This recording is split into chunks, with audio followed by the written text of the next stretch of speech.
29 दिसंबर 2020 किसने video conference के माध्यम से operation control centre of eastern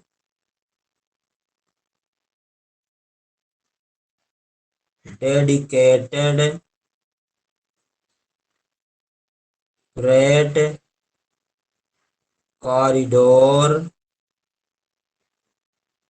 के new Bhaupur new Khurja section का उद्घाटन किया? 29 दिसंबर 2020 को किसने वीडियो कॉन्फ्रेंस के माध्यम से operation control centre of eastern dedicated freight corridor के new Bhaupur new Khurja section का उद्घाटन किया? एक बार फिर सुनिए। 29 दिसंबर 2020 को किसने वीडियो कॉन्फ्रेंस के माध्यम से operation control centre of eastern dedicated freight corridor के new Bhaupur new Khurja section का उद्घाटन किया? किसने किया है? इसका आंसर होगा प्रधानमंत्री नरेंद्र मोदी ने। जितने क्वेश्चन बता रहे सारे क्वेश्चन इंपॉर्टेंट। प्रधानमंत्री नरेंद्र मोदी ने, इसका राइट आंसर होगा प्रधानमंत्री नरेंद्र मोदी ने। अब ये 29 दिसंबर 2020 किसने video conference operation control centre of eastern dedicated freight corridor, ये है क्या? तो ये जो है, ये जो उद्घाटन किया है, ये उत्तर प्रदेश में स्थित लिखेगा उत्तर प्रदेश में स्थित 351 किलोमीटर लंबे इस खंड के निर्माण पर 5,750 करोड़ रुपए की लागत आई है। अगला पॉइंट, इसके साथ ही प्रधानमंत्री ने ईडीएफसी के प्रयागराज स्थित संचालन नियंत्रण केंद्र का भी उद्घाटन किया। इतना सारा पॉइंट से आपको तैयार करना है। 29 दिसंबर 2020 को किसने वीडियो कॉन्फ्रेंस के माध्यम से operation control centre of eastern dedicated freight corridor के new Bhaupur new Khurja section का उद्घाटन किया? किसने किया है? प्रधानमंत्री नरेंद्र मोदी ने। यह कहाँ स्थित है? उत्तर प्रदेश में स्थित है। 351 किलोमीटर लंबे इस खंड के निर्माण पर 5,750 करोड़ रुपए की लागत आई है। और इसके साथ ही प्रधानमंत्री नरेंद्र मोदी ने ईडीएफसी के प्रयागराज स्थित संचालन केंद्र का भी उद्घाटन किया।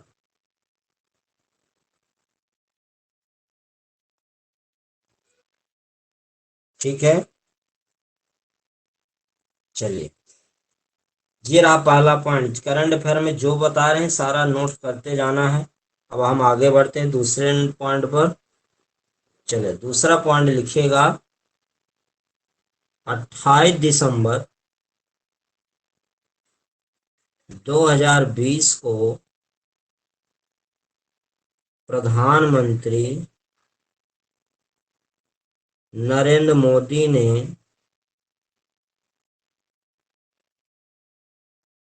वीडियो कॉन्फ्रेंस के माध्यम से दिल्ली मेट्रो कि किस लाइन पर देश की प्रथम चालक रहित मेट्रो ट्रेन के परिचालन का उद्घाटन किया। 28 दिसंबर 2020 को प्रधानमंत्री नरेंद्र मोदी ने वीडियो कॉन्फ्रेंस के माध्यम से दिल्ली मेट्रो के किस लाइन पर देश की प्रथम चालक रहित मेट्रो ट्रेन के परिचालन का उद्घाटन किया। देखिए, ऐसे क्वेश्चन को आपको डेली प्रैक्टिस करते जाना, क्योंकि ये सारे क्वेश्चन ही करा रहे हैं। तो 28 दिसंबर 2020 को प्रधानमंत्री नरेंद्र मोदी ने वीडियो कॉन्फ्रेंस के माध्यम से दिल्ली मेट्रो के किस लाइन पर देश की प्रथम चालक रहित मेट्रो ट्रेन के परिचालन का उद्घाटन किया। इसका राइट आंसर होगा इसका राइट आंसर होगा magenta line. Magenta line, magenta line. और पॉइंट लिख लीजिएगा, 37 किलोमीटर लंबी यह लाइन जनकपुरी पश्चिम को botanical garden metro station Noida से जोड़ती है।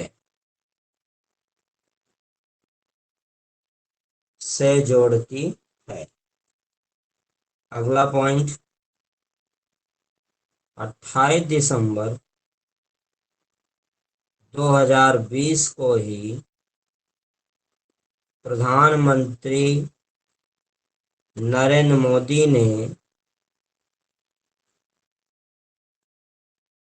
महाराष्ट्र के संगोला से पश्चिम बंगाल के शालीमार तक जाने वाली 100वीं किसान रेल को भी जाने वाली की बात थोड़ा बोल दीजिए। जाने वाली 100वीं किसान रेल को भी रवाना किया। तो आपको डेली ये सारे पॉइंट्स आपको पढ़ना है, रट्टा नहीं मारना। रट्टा वाले कभी कंपटीशन एग्जाम क्वालिफाई नहीं कर पाते। आपको रट्टा माइंड यूज नहीं करना, आपको समझना है, पढ़ना है, समझना, कॉन्सेप्ट माइंड में रखना है। एक बार शुरू फिर बोल लेते हैं। 28 दिसंबर 2020 को प्रधानमंत्री नरेंद्र मोदी ने वीडियो कॉन्फ्रेंस के माध्यम से दिल्ली मेट्रो के किस लाइन पर देश की प्रथम चालक रहित मेट्रो ट्रेन के परिचालन का उद्घाटन किया। कौन सी लाइन है? Magenta line. यह 37 किलोमीटर लंबी है लाइन जनकपुरी पश्चिम को बोटैनिकल गार्डन मेट्रो स्टेशन यानी नोएडा से जोड़ती है। 28 दिसंबर 2020 को ही प्रधानमंत्री नरेंद्र मोदी ने महाराष्ट्र के संगोला से पश्चिम बंगाल के शालीमार तक जाने वाली 100वीं किसान रेल को भी रवाना किया। ठीक, अब हम चलते हैं नेक्स्ट पॉइंट की तरफ, तीसरे नंबर पर। तो चलिए लिखिएगा, 23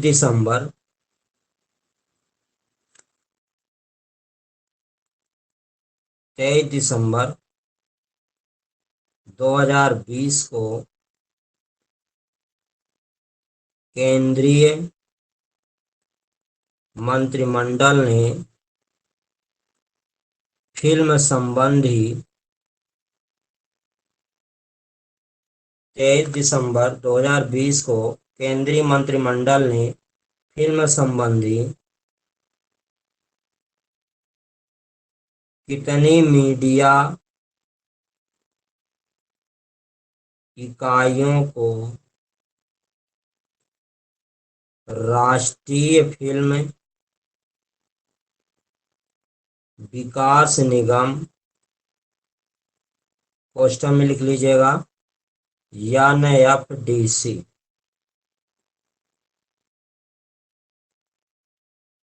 यानी एफडीसी में विलय को मंजूरी दी।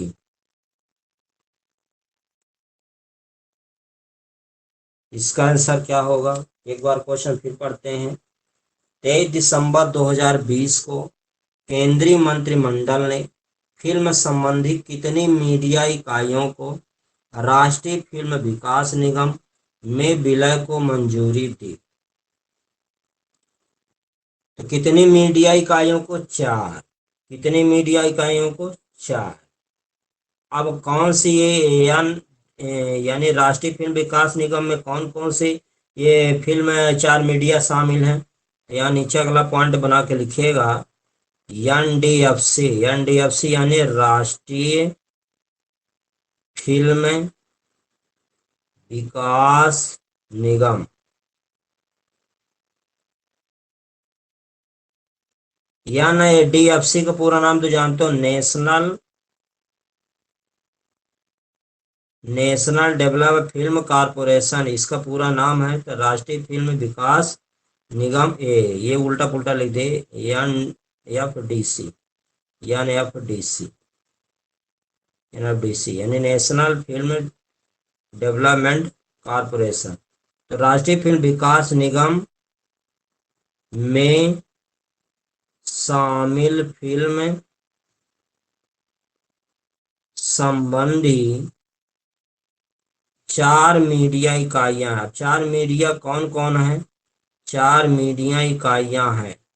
अब कौन कौन है? Number 1 film division, film division. Number 2 film समारोह निदेशालय, और नंबर 3 भारतीय राष्ट्रीय फिल्म, भारतीय राष्ट्रीय फिल्म अभिलेखागार, और चौथा नंबर है भारतीय बाल फिल्म सोसाइटी। ये चारों मीडिया को याद रखना है। Society, society, film division, film समारोह निदेशालय, तीसरा है भारतीय राष्ट्रीय फिल्म अभिलेखागार, चौथा है भारतीय बाल फिल्म सोसाइटी।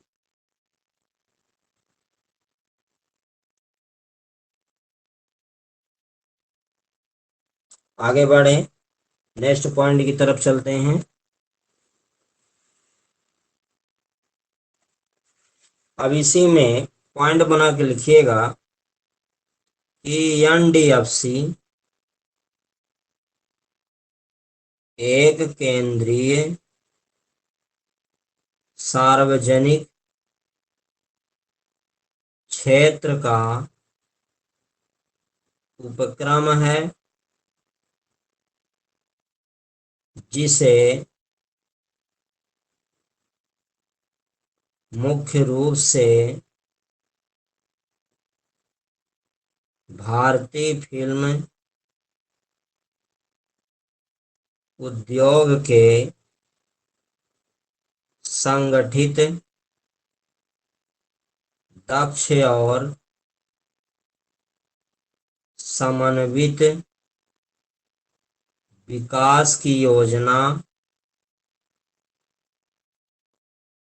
बनाने और उसे बढ़ावा देने हेतु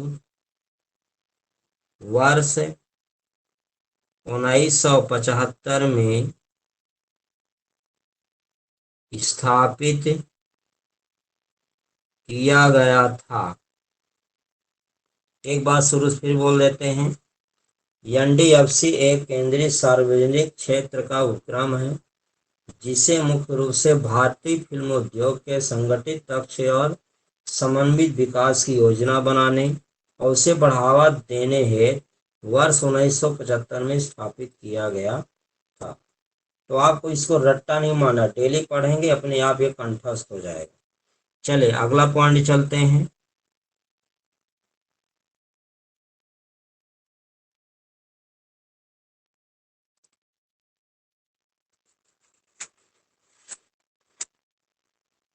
चौथा नंबर, 16 दिसंबर 2020 को केंद्रीय मंत्रिमंडल ने दूरसंचार विभाग के स्पेक्ट्रम नीलामी के प्रस्ताव को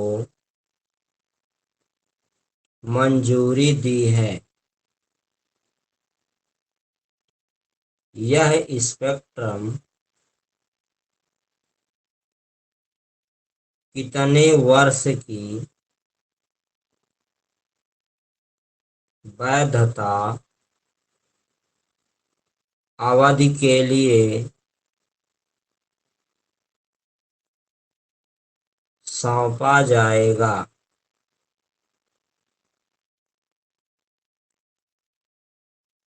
16 दिसंबर 2020 को केंद्रीय मंत्रिमंडल ने दूरसंचार विभाग के स्पेक्ट्रम नीलामी के प्रस्ताव को मंजूरी दी है।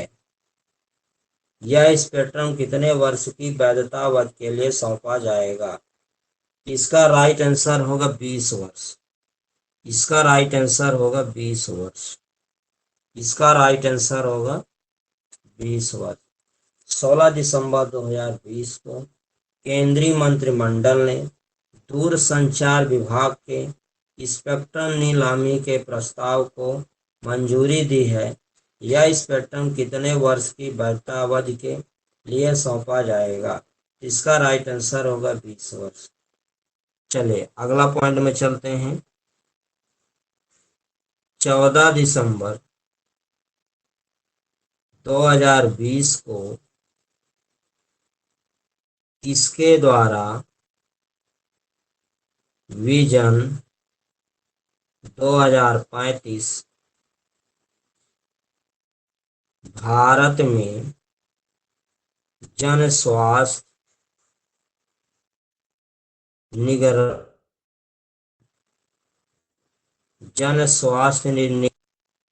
नाम से एक श्वेत पत्र जारी किया गया। 14 दिसंबर 2020 को इसके द्वारा विजन 2035 भारत में जन स्वास्थ्य निगरानी नाम से एक श्वेत पत्र जारी किया गया। इसका राइट आंसर होगा, किसके द्वारा जारी किया गया है? नीति आयोग द्वारा। इसका राइट आंसर होगा नीति आयोग द्वारा।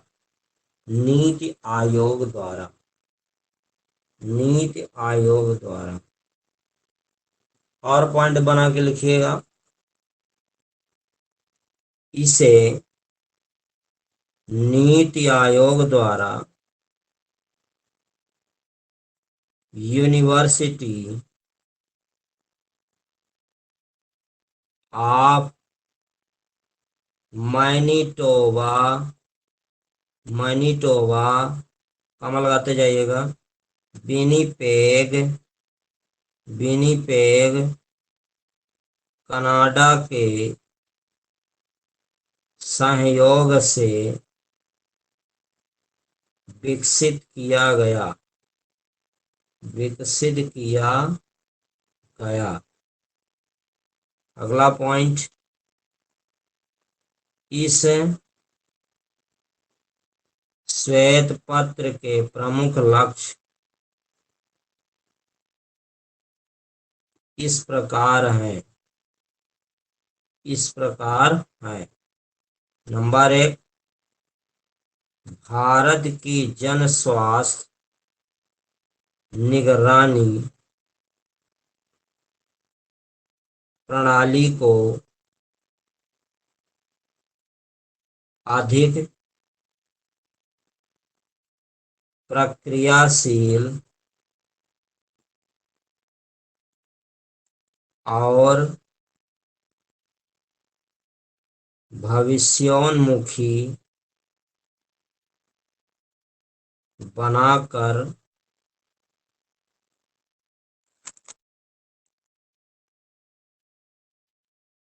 हर स्तर पर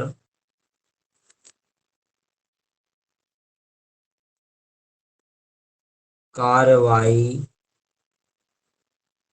करने की तैयारी को बढ़ाना।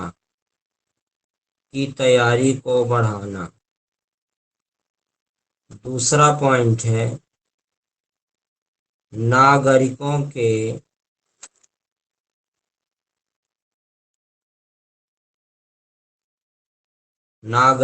के अनुकूल जन स्वास्थ्य निगरानी प्रणाली, ग्राहक फीडबैक तंत्र तैयार कर व्यक्ति की निजता और गोपनीयता सुनिश्चित करना। तीसरा पॉइंट, केंद्र और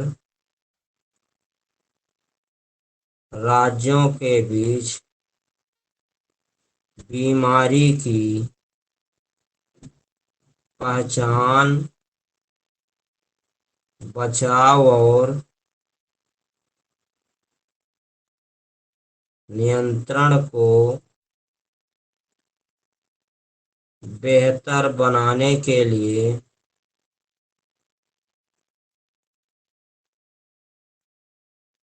संशोधित आंकड़ा भागीदारी तंत्र बनाना। ये तीनों पॉइंट, ये जो पॉइंट लिखा रहे हैं श्वेत पत्र के प्रमुख, ज्यादातर पीएससी में पूछता है।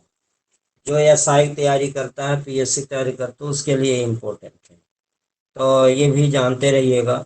लक्ष्य कौन कौन से? पहला लक्ष्य था भारत की जन स्वास्थ्य निगरानी प्रणाली को अधिक प्रक्रियाशील और भविष्योन्मुखी बनाकर हर स्तर कार्रवाई करने की तैयारी को बढ़ाना। दूसरा, नागरिकों के अनुकूल जन स्वास्थ्य निगरानी प्रणाली, ग्राहक फीडबैक तंत्र तैयार कर व्यक्ति की निजता और गोपनीयता सुनिश्चित करना। तीसरा, केंद्र और राज्यों के बीच बीमारी की पहचान, बचाव, नियंत्रण को बेहतर बनाने के लिए संशोधित आंकड़ा भागीदारी तंत्र बनाना। ठीक है, ये इसके लक्ष्य थे। तो ये आपको याद करना है। चलते हैं नेक्स्ट पॉइंट की तरफ। चलिए, अब 6वें नंबर पर चलते हैं। बढ़े।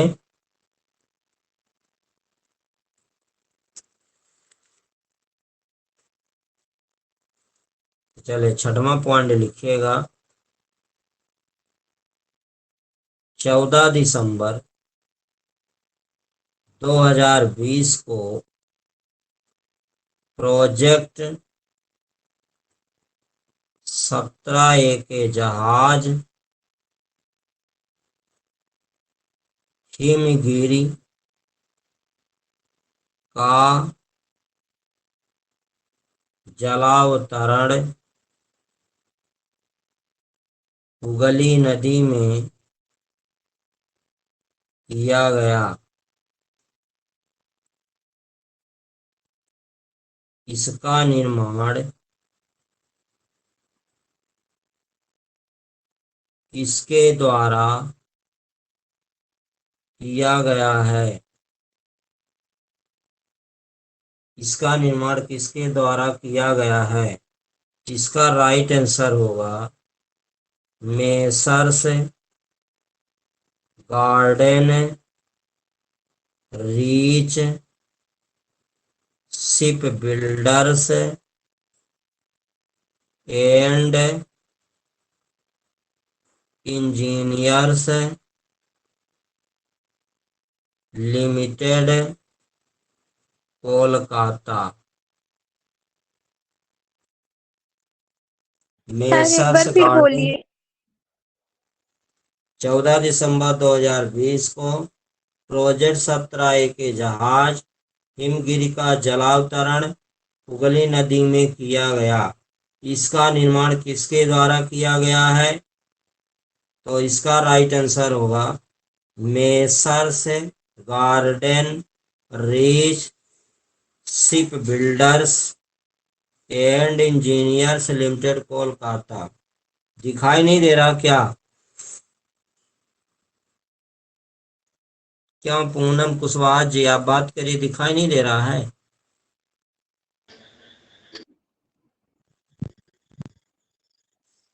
कील नहीं दिख रहा है? नहीं सर, मेरी तरफ नहीं दिख। रुकिए बताइएगा, जैसे क्लीन दिखेगा वैसे बताइएगा। अब नेटवर्क हम चेंज कर रहे हैं, बताइएगा।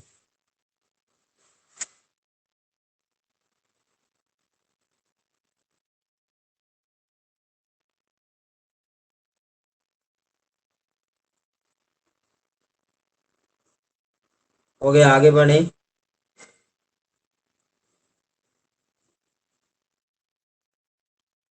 रिंकू आप भी क्लास ले रही हैं? आपका रहता पता नहीं है, कोचिंग स्टार्ट करिए, नहीं पछतावा के अलावा कुछ नहीं रहेगा। जी सर, 5 तारीख से आऊंगी, अभी 2 दिन नहीं आ पाऊंगी। अच्छा ठीक है, आप चाहे 5 से आइए चाहे 25 से आइए, लेकिन नुकसान आपका भी, क्योंकि अब 0 से स्टार्ट किया, आज पहला चैप्टर से स्टार्ट किए। जी सर। एसएससी जीडी में एक खासियत है, एसएससी जीडी को वही पेपर क्वालिफाई कर पाएगा जिसका मैथ और रीजनिंग अच्छा रहेगा, वही एसएससी जीडी पेपर निकाल पाएगा। ये मैं पहले बता रहा हूँ। चलिए आगे बढ़ते हैं नेक्स्ट पॉइंट की तरफ। 7वें नंबर लिखिएगा।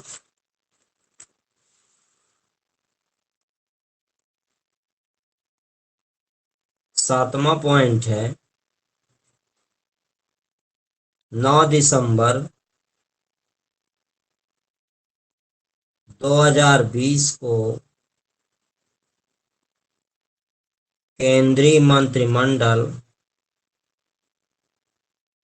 ने कोच्चि और लक्षद्वीप के बीच submarine optical fibre cable connectivity योजना को मंजूरी दी। इस परियोजना की क्रियान्वयन एजेंसी है।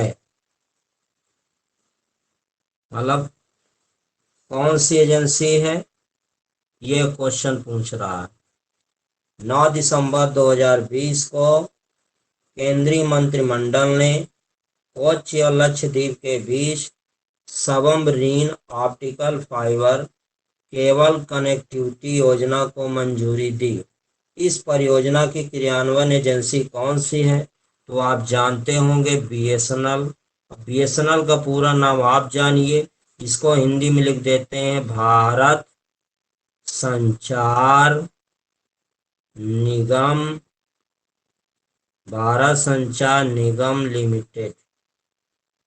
तो यह बी मतलब भारत, एस मतलब संचार, एन मतलब निगम, एल मतलब लिमिटेड, बीएसएनएल।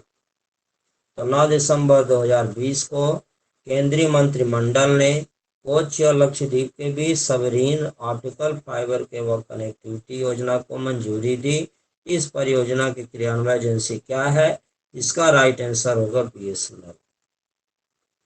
इसका राइट आंसर होगा बीएसएनएल। चलिए अगला पॉइंट की तरफ चलते हैं, 8वें नंबर पर।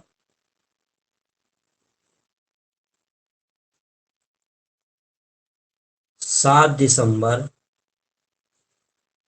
2020 को केंद्रीय पर्यावरण, वन और जलवायु परिवर्तन, वन और जलवायु परिवर्तन मंत्री प्रकाश जावड़ेकर की अध्यक्षता में केंद्रीय चिड़ियाघर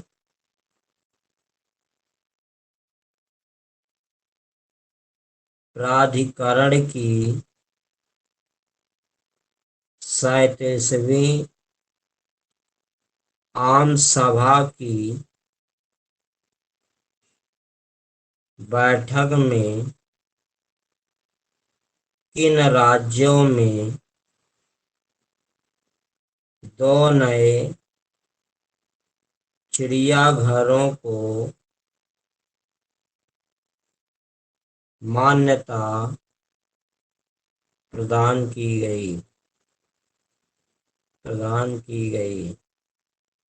क्वेश्चन कहता है 7 दिसंबर 2020 को केंद्रीय पर्यावरण, वन और जलवायु परिवर्तन मंत्री प्रकाश जावड़ेकर की अध्यक्षता में केंद्रीय चिड़ियाघर प्राधिकरण की 37वीं आम सभा की बैठक में किन राज्यों में 2 नए चिड़ियाघरों को मान्यता प्रदान की गई? 7 दिसंबर 2020 को केंद्रीय पर्यावरण, वन और जलवायु परिवर्तन मंत्री प्रकाश जावड़ेकर की अध्यक्षता में केंद्रीय चिड़ियाघर प्राधिकरण की 37वीं आम सभा की बैठक में किन राज्यों में 2 नए चिड़ियाघरों को मान्यता प्रदान की गई? तो 2 राज्य कौन कौन से हैं? बिहार और उत्तर प्रदेश। बिहार और उत्तर प्रदेश में, बिहार और उत्तर प्रदेश में। और एक पॉइंट बना के लिखिएगा, 2 नए चिड़ियाघरों में बिहार के नालंदा में राजगीर चिड़ियाघर सफारी और उत्तर प्रदेश के गोरखपुर में शहीद अशफाक उल्लाह खान प्राणी उद्यान को मान्यता प्रदान की गई।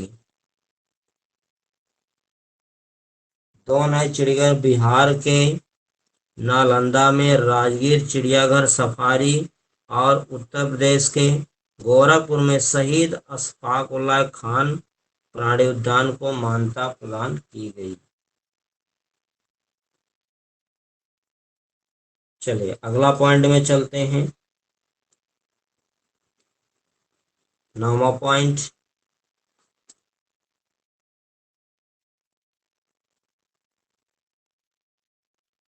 लिखिएगा दिसंबर 2020 में प्रजा PRAJA फाउंडेशन द्वारा जारी urban governance index UGI, U मतलब अर्बन, G मतलब गवर्नेंस, I मतलब इंडेक्स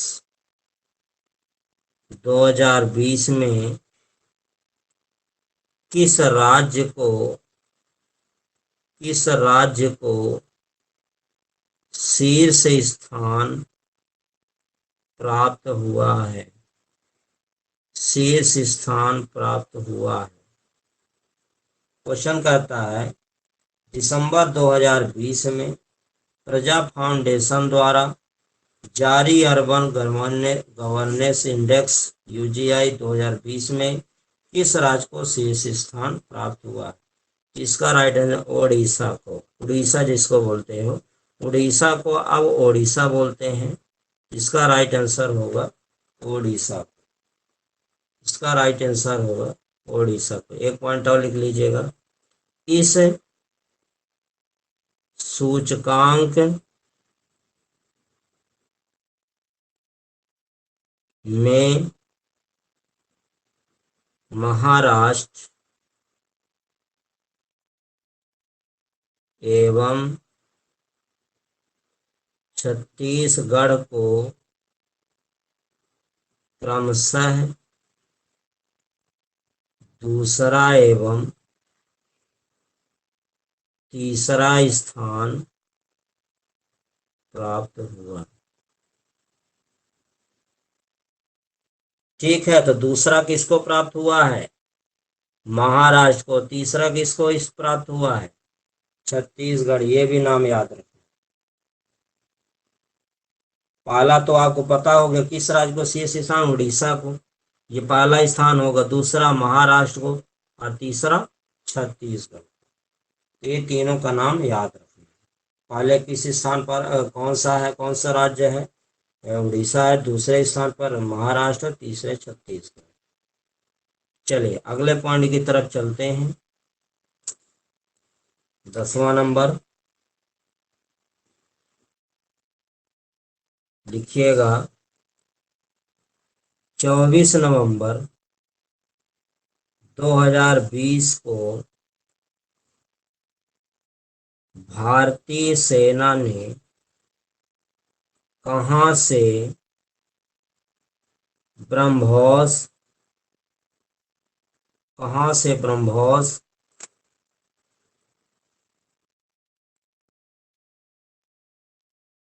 सुपरसोनिक क्रूज मिसाइल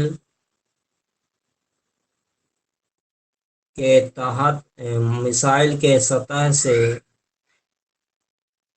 हमला करने वाले संस्करण, पोस्ट में लिख लेते हैं लैंड अटैक वर्जन का सफल परीक्षण किया।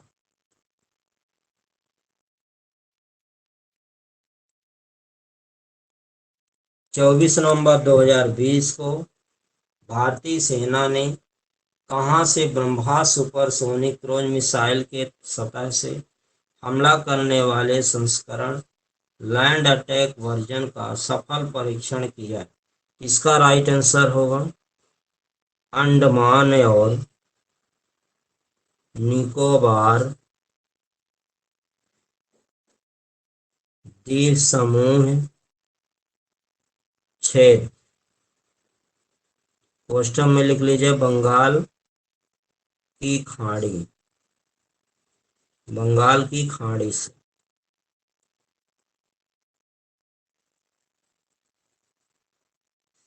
अंडमान निकोबार द्वीप समूह क्षेत्र में बंगाल की खाड़ी से।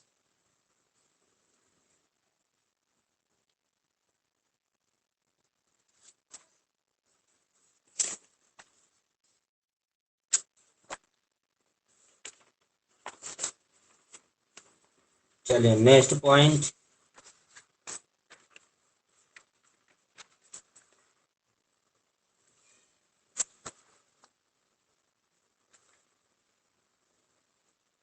अगला लिखिएगा 11 नंबर।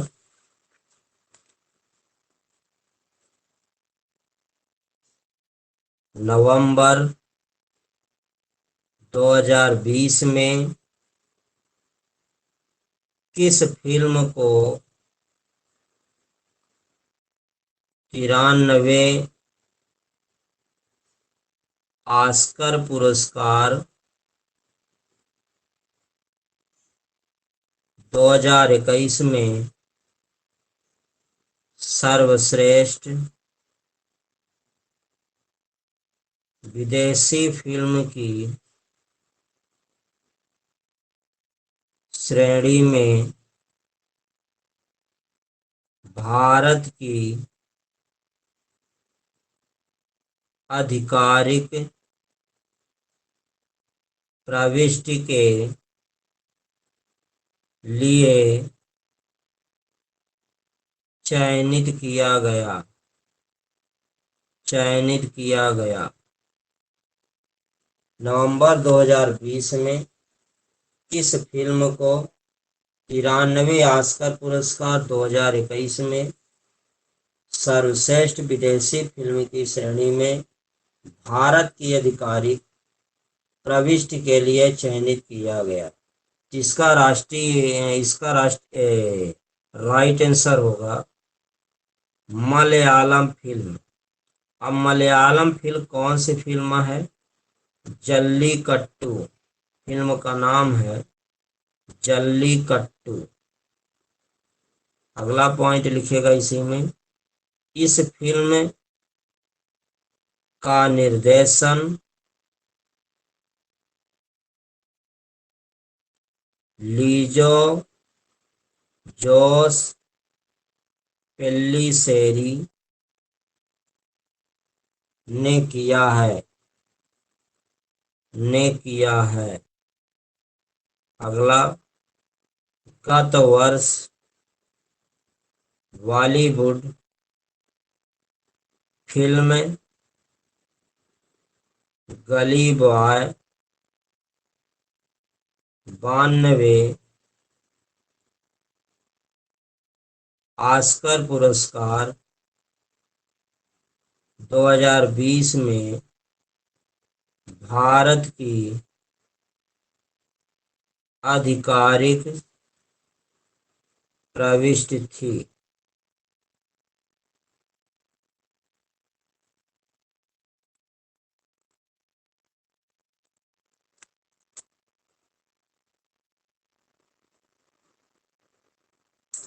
चलिए नेक्स्ट पॉइंट, लास्ट पॉइंट है नवंबर 2020 में Bharat world wide radio navigation system WWRNS के एक भाग के रूप में अंतर्राष्ट्रीय समुद्री संगठन IMO द्वारा मान्यता प्राप्त अपने स्वतंत्र क्षेत्रीय नेविगेशन उपग्रह प्रणाली वाला विश्व का कौन सा देश बना? कौन सा देश बना? इसका राइट आंसर होगा चौथा। नवंबर 2020 में Bharat world wide radio navigation system के एक भाग के रूप में अंतर्राष्ट्रीय समुद्री संगठन द्वारा मान्यता प्राप्त अपने स्वतंत्र क्षेत्रीय नेविगेशन उपग्रह प्रणाली वाला विश्व कौन सा देश बना? चौथा बना। थोड़ा सा पॉइंट लिख लीजिएगा। अन्य 3 देश जिनके पास IMO द्वारा मान्यता प्राप्त नेविगेशन प्रणाली है, वे हैं अमेरिका, रूस और चीन। मतलब 4 देश हैं, एक भारत हो गया, अमेरिका दूसरा, रूस तीसरा, चीन चौथा, 4 ही है।